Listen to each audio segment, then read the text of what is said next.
जय श्री गणेश।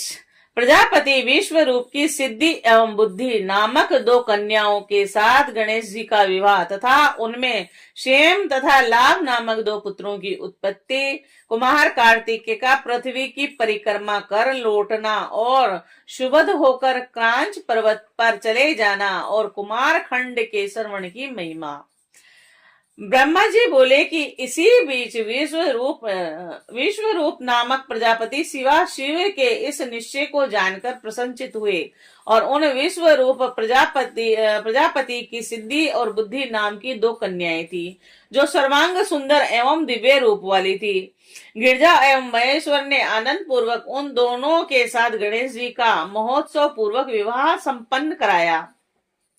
सभी देवता प्रसन्न होकर उस विवाह में आए। जैसा पार्वती एवं शंकर का मनोरथ था, वैसे ही विश्वकर्मा ने बड़ी प्रसन्नता के साथ गणेश जी का विवाह किया। देवता तथा ऋषिगण अत्यंत प्रसन्न हुए और हे मुने, उस समय गणेश को भी उन दोनों से अति दुर्लभ सुख प्राप्त हुआ और उस सुख का वर्णन नहीं किया जा सकता। कुछ समय बीतने के बाद महात्मा गणेश जी को उन दोनों भार्याओं से दो दिव्य पुत्र उत्पन्न हुए। गणेश जी की सिद्धि नामक पत्नी से सेम नामक पुत्र हुआ तथा बुद्धि से लाभ नामक परम पुत्र सुंदर उत्पन्न हुआ और इस प्रकार गणेश जी अचिंत्य सुख को भोग करने लगे। और इसके बाद शिव जी के दूसरे पुत्र कार्तिकेय पृथ्वी की परिक्रमा कर वहां आ गए और उसी समय महात्मा नारद उनके घर पहुंच गए और उन्होंने कहा, हे कार्तिकेय, मैं यथार्थ कह रहा हूँ, असत्य नहीं, न छल से अथवा न मत्सर से कह रहा हूँ। तुम्हारे माता पिता शिवा शिव ने जो कार्य किया है, इसे इस लोक में कोई नहीं कर सकता, यह मैं सत्य सत्य कह रहा हूँ। उन लोगों ने पृथ्वी की परिक्रमा का बहाना बनाकर तुम्हें घर से बाहर निकालकर गणेश जी का उत्तम तथा अत्यंत शोभन विवाह कर दिया और इस समय गणेश जी का विवाह हो गया है। उन्हें विश्व रूप प्रजापति की अत्यंत मनोहर रतन रूपा दो कन्याएं स्त्री के रूप में प्राप्त हुई है। शुभ अंगों वाली उन दोनों पत्नियों से उन्होंने दो पुत्र भी उत्पन्न किए हैं और सिद्धि से सेम तथा बुद्धि से लाभ नामक सर्व सुख प्रद पुत्र प्राप्त किए।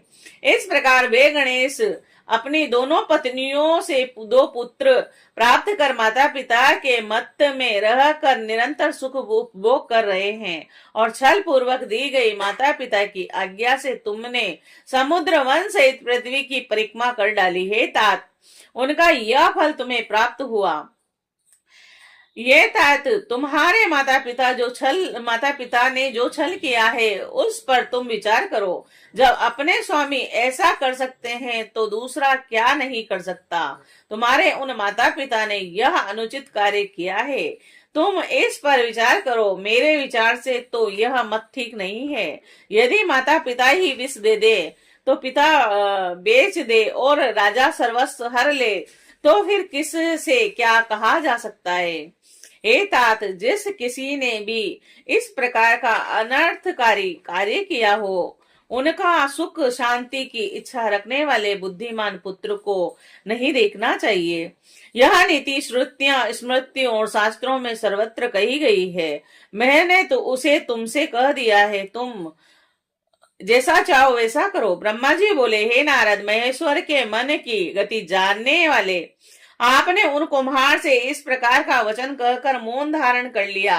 तब कुम्हार स्कंद भी माता पिता को प्रणाम कर क्रोध अग्नि से जलते हुए शिवा शिव के मना करने पर भी क्रांच पर्वत पर चले गए। माता पिता ने कहा, हे कार्तिकेय, मना करने पर भी इस समय तुम क्यों जा रहे हो, किंतु इस प्रकार रोके जाने पर नहीं।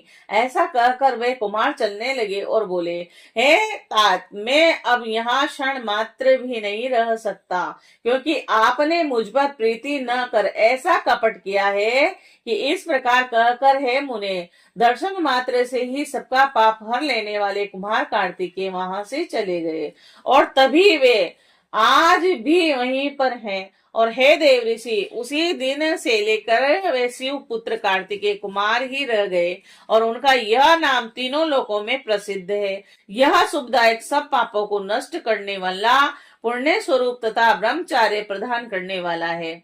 कार्तिक पूर्णिमा के दिन सभी देवता, ऋषि, मुनि तथा सभी तीर्थ कुमार के दर्शन के निमित्त जाते हैं और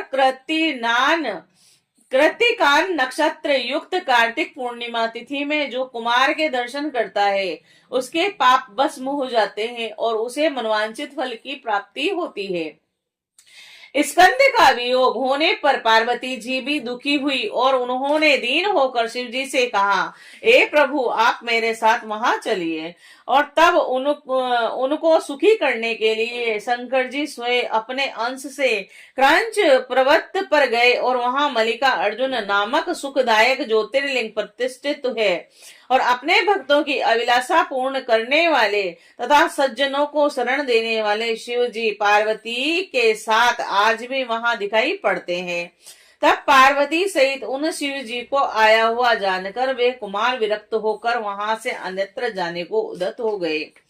तब देवता तथा मुनियों के बोध प्रार्थना करने पर भी वे कार्तिकेय उस स्थान से 3 योजन दूर हटकर निवास करने लगे।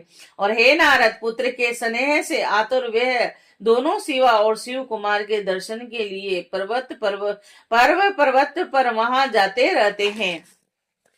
अमावस्या के दिन वहां शिव जी स्वयं जाते हैं एवं पूर्णिमासी के दिन पार्वती निश्चित रूप से उनके स्थान पर जाती है। और हे मुनीश्वर, आपने कार्तिकेय तथा गणेश्वर का जो जो वृतांत पूछा, मैंने वह श्रेष्ठ वृतांत आपसे वर्णित किया है। इस कथा को सुनकर बुद्धिमान मनुष्य समस्त पापों से छूट जाता है और अपनी संपूर्ण अभिलाषित शुभ कामनाओं को प्राप्त कर लेता है। जो इस कथा को पढ़ता है अथवा पढ़ाता है, सुनता है, सुनाता है, वह सभी मनोरथ प्राप्त कर लेता है, इसमें संदेह नहीं करना चाहिए। ब्राह्मण ब्रह्म वर्चस्वी तथा क्षत्रिय विजयी हो जाता है, वैश्य धन से संपन्न हो जाता है और शुद्ध श्रेष्ठता प्राप्त कर लेता है। रोगी रोग से मुक्त हो जाता है और भयभीत व्यक्ति भय से मुक्त हो जाता है और वह मनुष्य भूत प्रेत आदि बाधाओं से पीड़ित नहीं होता है। ये आख्यान पाप रहित, यश तथा सुख को बढ़ाने वाला, आयु में वृद्धि करने वाला, स्वर्ग की प्राप्ति कराने वाला, अतुलनीय तथा पुत्र पौत्र आदि प्रदान करने वाला, मोक्षदायक, शिव विषयक ज्ञान को देने वाला, शिव का प्रतिकारक तथा शिव की भक्ति को बढ़ाने वाला है।